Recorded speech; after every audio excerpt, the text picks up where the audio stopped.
Hello students, strong base studies में आप सभी का स्वागत है।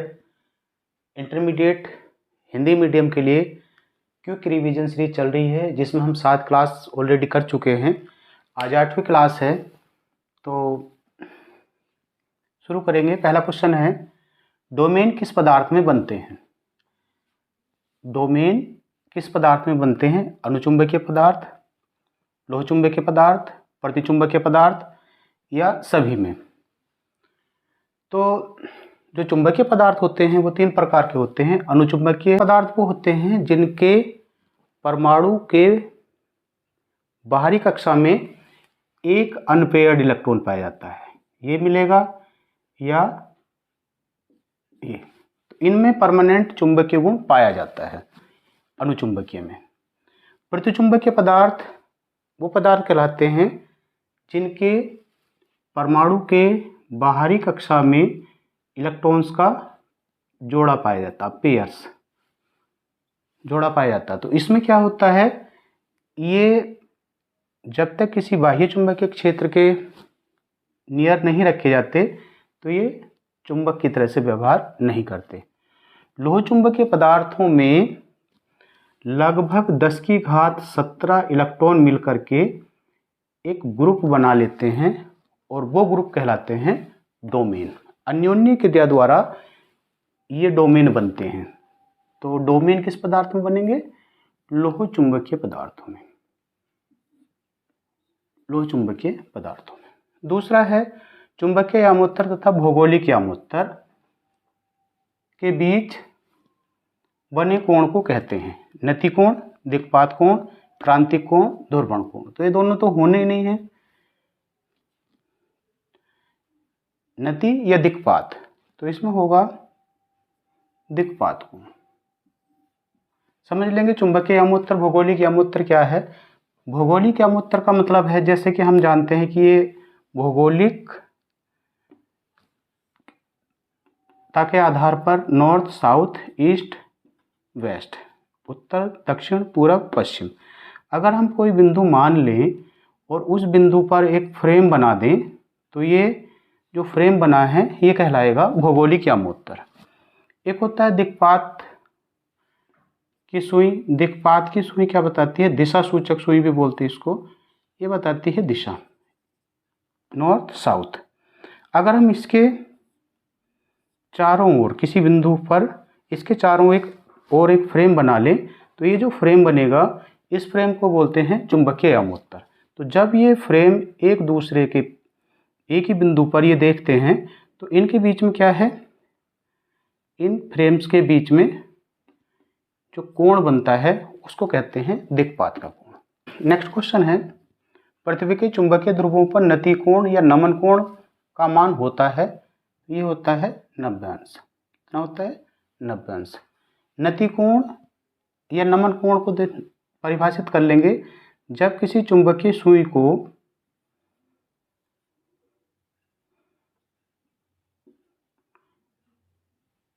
इस तरह से हम स्वतंत्रता पूर्वक लटकाएं तो क्या है, ये पूरी तरह से क्षैतिज नहीं रुक पाती। ये पूरी तरह से क्षैतिज नहीं रुक पाती, बल्कि क्षैतिज से एक तरफ इस तरह से अगर लटकाएं तो इस तरह से क्षैतिज ना होकर के नीचे की ओर थोड़ा सा डिप हो जाती है, झुक जाती है। और इसी झुकाव को जितना क्षैतिज से झुक जाती है ये कहते हैं नति कोण। ये कहलाता है नति कोण। तो नति कोण चुंबकीय ध्रुवों पर कितना होता है? 90 अंश। नेक्स्ट क्वेश्चन है, किसी स्थान पर पृथ्वी के चुंबकीय क्षेत्र के क्षैतिज तथा ऊर्ध्व घटक बराबर हैं, नति कोण का मान कितना होगा? तो नति कोण का मान tan अल्फा बराबर होता है V/H के, जहाँ V लंब घटक है और H क्षैतिज घटक है। तो tan अल्फा बराबर V/V, क्योंकि दोनों बराबर हैं तो tan अल्फा बराबर tan 45, अल्फा बराबर 45 अंश। तो इसमें जो 45 अंश है ये आंसर हमारा सही हो जाएगा। नेक्स्ट है, पृथ्वी तल के किसी निश्चित स्थान पर पृथ्वी के चुंबकीय क्षेत्र का ऊर्ध्वाधर घटक क्षैतिज घटक का √3 गुना है।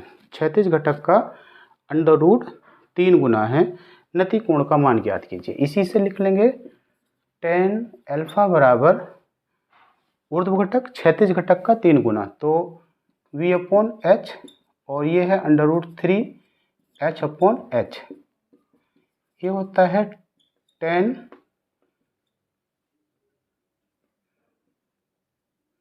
60 अंश का मान, तो अल्फा बराबर आ जाएगा 60 अंश। आंसर हो जाएगा 60 अंश। नेक्स्ट क्वेश्चन है प्रेरकत्व का मात्रक है। प्रेरकत्व को किससे डिनोट करते हैं? L से। तो प्रेरकत्व XL बराबर होता है V0/I0। इसको लिख सकते हैं हम R, और XL को लिख सकते हैं ω/L। तो L बराबर आ जाएगा R/ω। R/ω का होता T⁻⁻1, या इसको लिख सकते हैं R×T।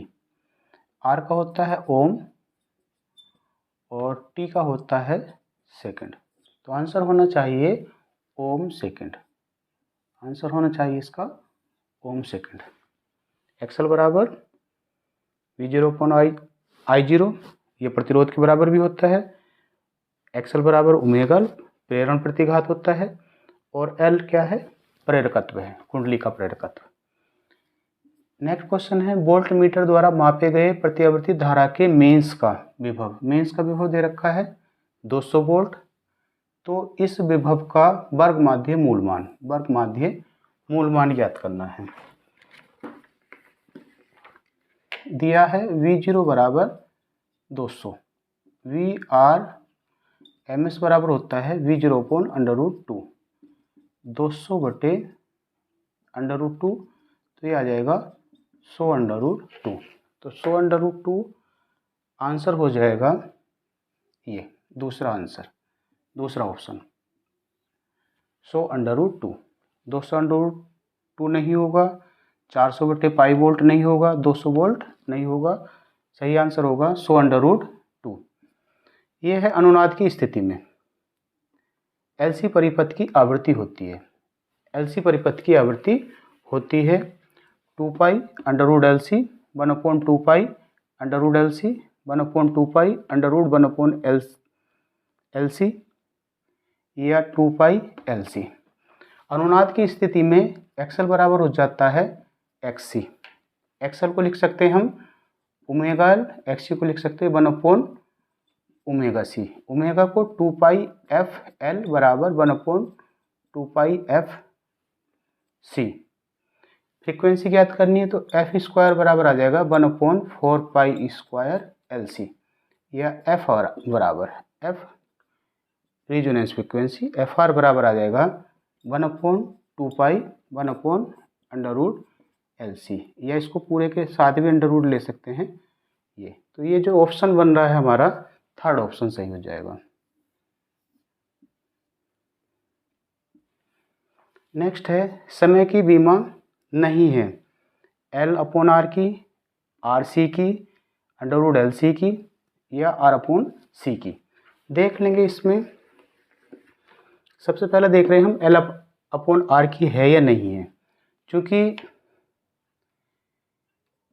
XL बराबर होता है R के, XL को हम लिख सकते हैं ω/L बराबर R के।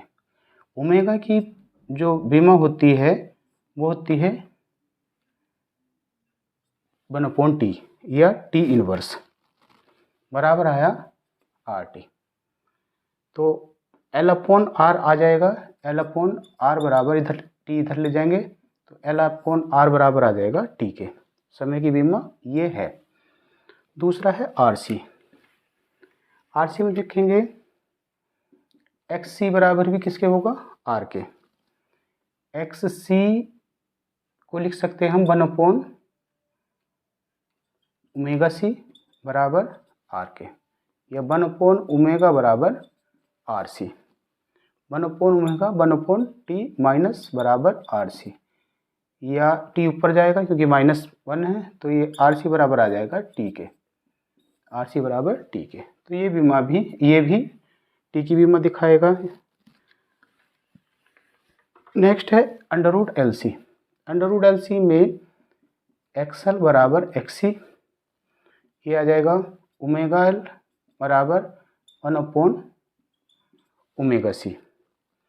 इधर एल सी बना लेंगे इसको, एल सी बराबर 1/ओमेगा स्क्वायर, ये आ जाएगा 1/T⁻⁻2 एल सी, या एल सी बराबर टी स्क्वायर या अंडर रूट एल सी बराबर टी के।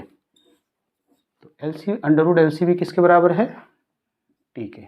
जब ये मल्टीप्लाई टी के बराबर है तो R/C टी के बराबर भी मान नहीं देगा। लास्ट ऑप्शन हो जाएगा इसका, R/C समय टी की भी मान नहीं शो करेगा। नेक्स्ट है एक एलसीआर परिपथ में प्रत्यावर्ती धारा के स्रोत से जोड़ा, एक एलसीआर परिपथ को प्रत्यावर्ती धारा के स्रोत से जोड़ा गया है। अनुनाद की स्थिति में विभवांतर तथा धारा में कलांतर होगा। धारा में और वोल्टेज में कलांतर। अनुनाद की स्थिति में एक्सएल बराबर हो जाता है एक्सी, और तब एलसीआर परिपथ प्योर रेजिस्टिव यानी आर परिपथ के रूप में काम करता है। और आर परिपथ में वी और आई के बीच में कोई कलांतर नहीं होता, फाई होता है या जीरो। सो दोनों एक ही समान कला में ही होते हैं। तो एलसीआर परिपथ में जो एक्सएल बराबर होता है एक्सी के, प्रेरण प्रतिघात धारती प्रतिघात के बराबर हो जाता है, और उस समय एलसीआर परिपथ एक प्योर रेजिस्टिव या प्रतिरोध परिपथ के रूप में काम करता है। और जब प्रतिरोध परिपथ के रूप में आर परिपथ के रूप में काम करता है तो वी और आई के बीच में कोई कलांतर नहीं होता, दोनों समान कला में होंगे, वोल्टेज भी और धारा भी। तो इसमें हो जाएगा 0। नेक्स्ट है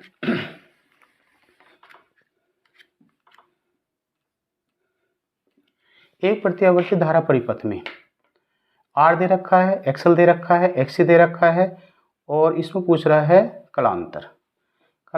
tan फाई बराबर होता है X L minus X C upon R. इसको ऐसे समझेंगे, मान लिया कि एलसीआर परिपथ है तो इस दिशा में होता है इसके आर, वी आर, ये होता है वी एल, और ये होता है वी सी, यानी कि ये आई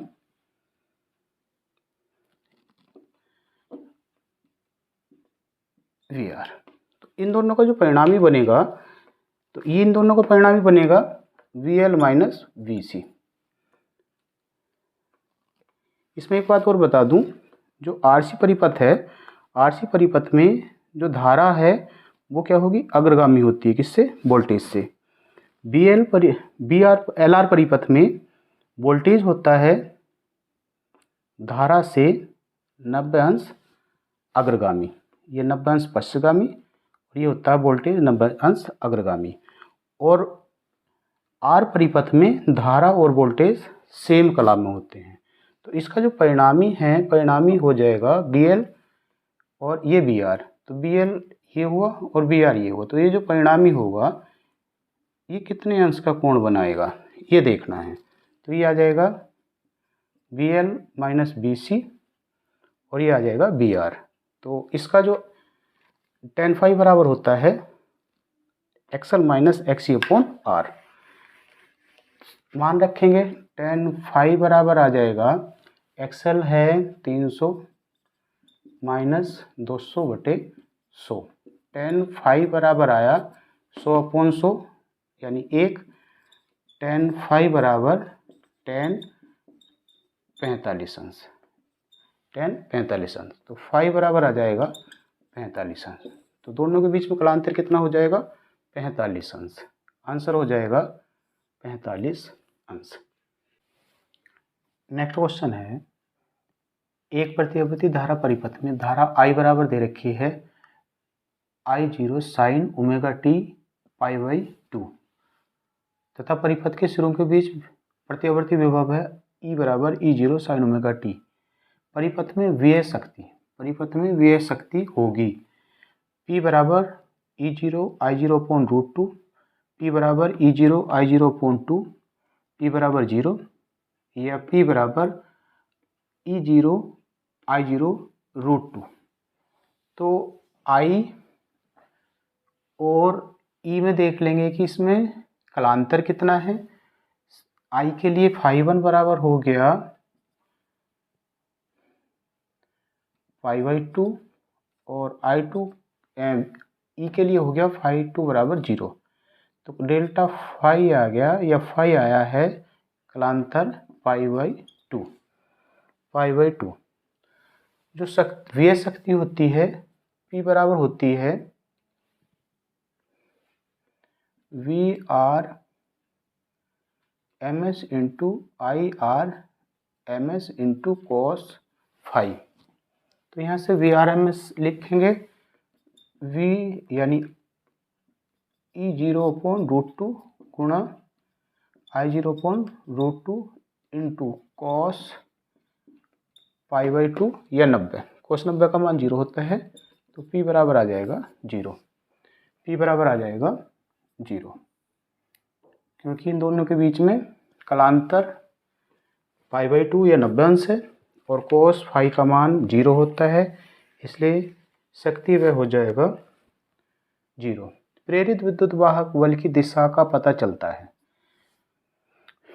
विद्युत चुम्बकीय प्रेरण के नियम में प्रेरित विद्युत वाहक बल की दिशा का पता चलता है लेंज के नियम से। लेंज के नियम ये कहता है कि प्रेरित विद्युत वाहक बल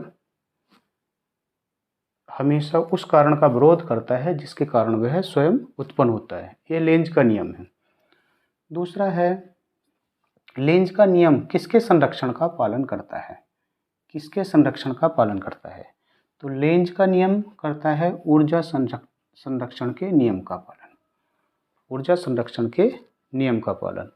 नेक्स्ट क्वेश्चन है 10 ओम प्रतिरोध तथा 10 हेनरी प्रेरकत्व की एक कुंडली 50 वोल्ट की बैटरी से जोड़ी गई है। कुंडली में संचित ऊर्जा I बराबर होगी, संचित ऊर्जा V दे रखा है 50 और R दे रखा है 10। तो R बराबर दे रखा है 10, V बराबर दे रखा है 50। तो इससे क्या करेंगे हम, चूँकि संचित ऊर्जा U बराबर होता है हाफ LI0²। हाफ L की वैल्यू दे रखी है कितनी 10 हेनरी और I की वैल्यू हो जाएगी 50/10 का होल स्क्वायर। यहाँ से हम क्या करेंगे I बराबर आ जाएगा I0 बराबर V0 के अपॉन R 50/10। 5 से ही कटा, 5 पंजे 25, 5 गुणा 5 गुणा 5 125 जूल। 125 जूल आंसर हो जाएगा 125 जूल। नेक्स्ट क्वेश्चन है स्वप्रेरकत्व के मात्रक हेनरी। स्वप्रेरकत्व का मात्रक हेनरी के समतुल्य है। हेनरी के समतुल्य कौन सा है इसमें? तो जो स्वप्रेरण गुणांक होता है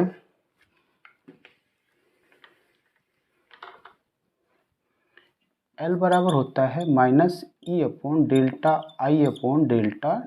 के स्वप्रेरण गुणांक। तो इसमें स्वप्रेरकत्व L का मात्रक होता है हेनरी। ये देखना है कि इनमें से किसके बराबर होगा। तो इसको लिख सकते हैं या L बराबर E/T/ΔI के। E का होता है वोल्ट, T का होता है सेकंड और I का होता है एम्पियर, प्रति एम्पियर। तो जो वोल्ट सेकंड प्रति एम्पियर है वो आंसर सही हो जाएगा। वोल्ट सेकंड प्रति एम्पियर पहला ही ऑप्शन क्या है सही है, बाकी ऑप्शन रॉन्ग है, गलत है।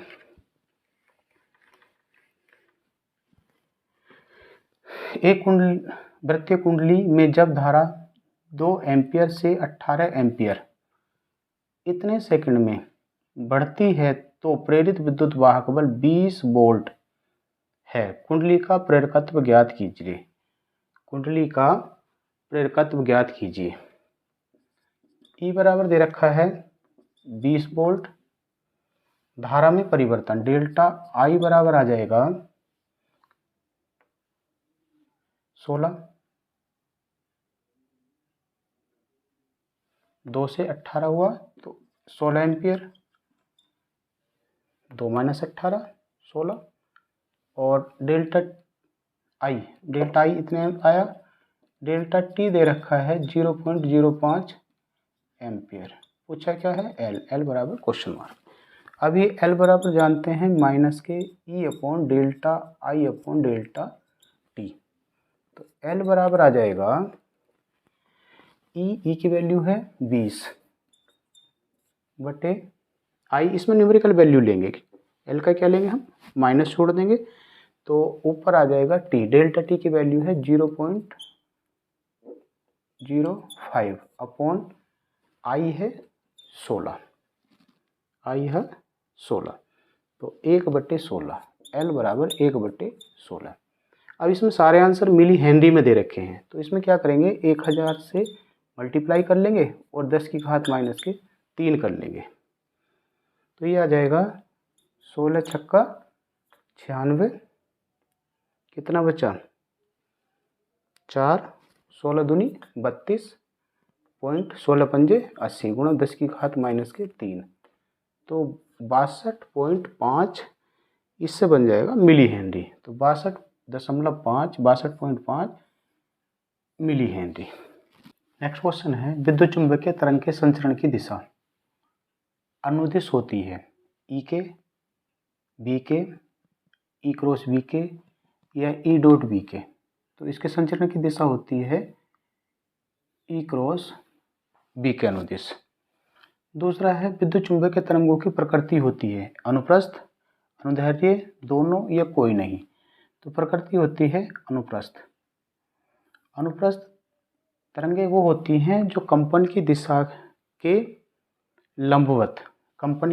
लंबवत, क्या है इसके कण, इस तरह से अगर गति कर रहे हैं और संचरण की दिशा यह है इसके लंबवत, संचरण तरंगों के संचरण के बाद अगर कण संचरण की दिशा के लंबवत कंपन कर रहे हैं तो वो अनुप्रस्थ तरंगें होती हैं।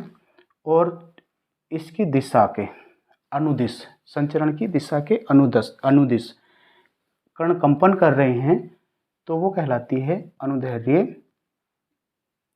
तरंग। तो इसमें क्या है विद्युत चुंबकीय तरंगें जो होती हैं वो अनुप्रस्थ तरंगें होती हैं।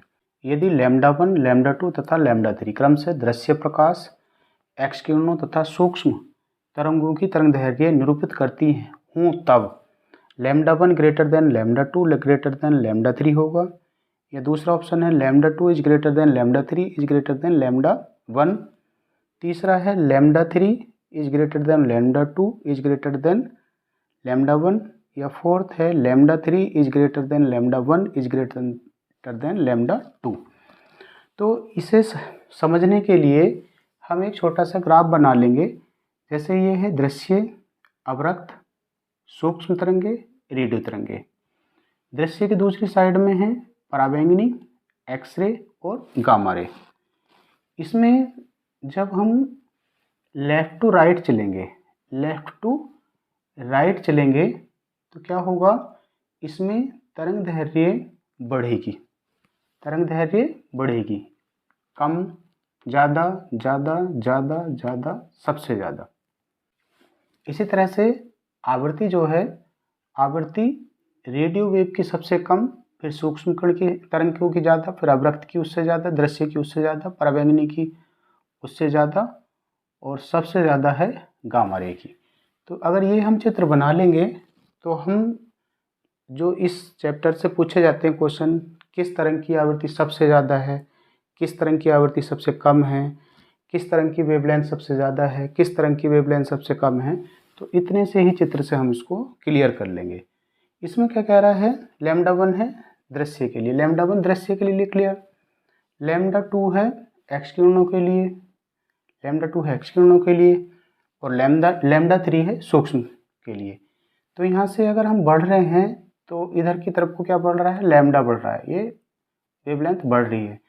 तो सबसे ज़्यादा कोई किसकी होगी, λ3 की, सबसे ज़्यादा होगी λ3 की। तो ये नहीं हो सकता, ये नहीं हो सकता। λ3 के बाद होगी λ1 यानी दृश्य की, तो λ1 यह, फिर उससे कम होगी λ2 यानी एक्सरे की। तो आंसर हो जाएगा λ3 is greater than λ1 is greater than λ2। अब पूछ लिया जैसे कि सबसे कम, इन सब तरंगों में सबसे कम आवृत्ति किसकी है, सबसे कम वेवलेंथ किसकी है, तो इस आधार पे हम क्या करेंगे, समझ लेंगे। इधर को वेवलेंथ बढ़ रही है, इधर को क्या है, आवृत्ति बढ़ रही है। तो ये दृश्य है, अवरक्त, सूक्ष्म, रेडियो, पराबैंगनी, x ray, gamma ray. Next question है, निम्नलिखित में से कौन विद्युत चुंबकीय तरंग नहीं है। गामा रे है, एक्सरे है, अवरक्त है, ये सारी की सारी पराबैंगनी या अवरक्त भी है। बीटा किरणें नहीं हैं, इसमें कहीं भी बीटा किरणों का जिक्र नहीं है, इसलिए बीटा किरणें नहीं है। जब कोई तरंग किसी माध्यम में प्रवेश करती है तो परिवर्तित नहीं होता, तो परिवर्तित क्या नहीं होता, तरंग की आवृत्ति, बाकी चीज़ें क्या हो जाती हैं, परिवर्तित हो जाती है। नेक्स्ट है, विद्युत चुंबकीय तरंगें उत्पन्न होती हैं स्थिर आवेश से, त्वरित आवेश से, नियत वेग से गतिशील आवेश से, आवेशहीन कण से। तो इसमें आंसर हो जाएगा त्वरित आवेश से। एक विद्युत चुंबकीय तरंग में विद्युत क्षेत्र का आयाम 6 वोल्ट है। E0 दे रखा है 6 वोल्ट। चुंबकीय क्षेत्र का आयाम B0 पूछ रहा है, क्या होगा, तो B0 बराबर होता है E0 अपॉन C के, जहाँ C प्रकाश की चाल है। तो 6/3 गुणा 10 की घात 8 या 2 गुणा 10 की घात -8 टेस्ला।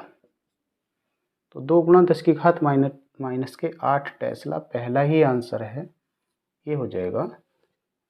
तो इस तरह से सभी क्वेश्चन नोट कर लेंगे, याद कर लेंगे इनको। वीडियो को ज़्यादा से ज़्यादा शेयर करिए।